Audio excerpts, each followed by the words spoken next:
Do you ever feel like your life is a fight you're losing? I've been there. Every morning you wake up, begins a new round in this endless boxing match, and sometimes it feels like everyone is betting against you. The worse it gets, the more you feel like betting against yourself. But no matter what battle you're facing, remember this simple truth. Jesus can sympathize. He can relate to the pain. One of the reasons we feel like we're losing is because we have this misconception about the ring we're fighting in. And we misunderstand our opponent. We're fighting what we can see in front of us when the real problem is invisible. We're not in a normal fight, and we can't expect to win by fighting the way you would fight normally.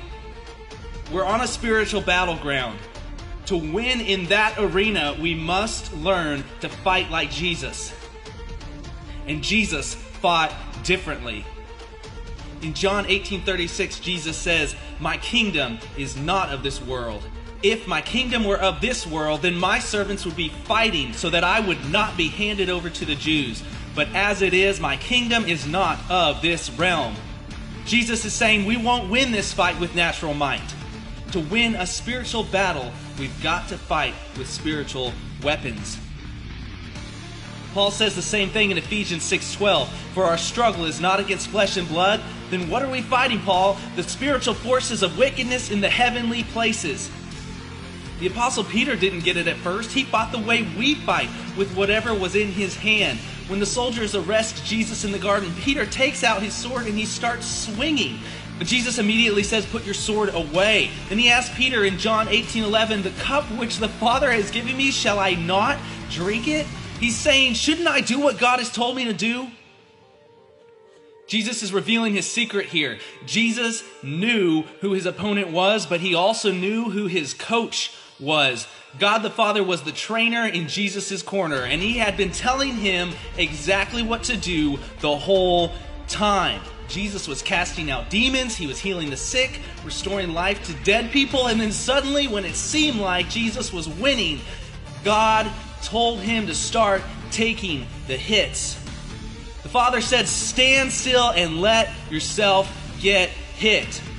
This doesn't make sense to us, but that's because Jesus was fighting a spiritual battle. He was fighting the battle for your and my eternity.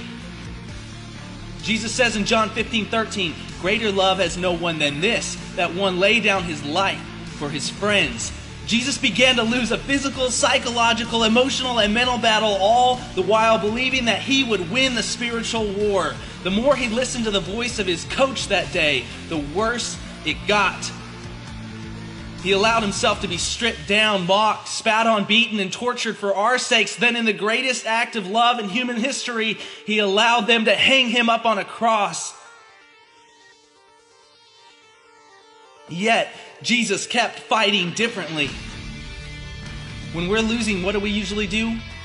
We exert more effort, right? We pump ourselves up, we hit harder, but God is saying the key to winning the spiritual battle is to surrender deeper. It's not to fight better, it's to yield to the Spirit more.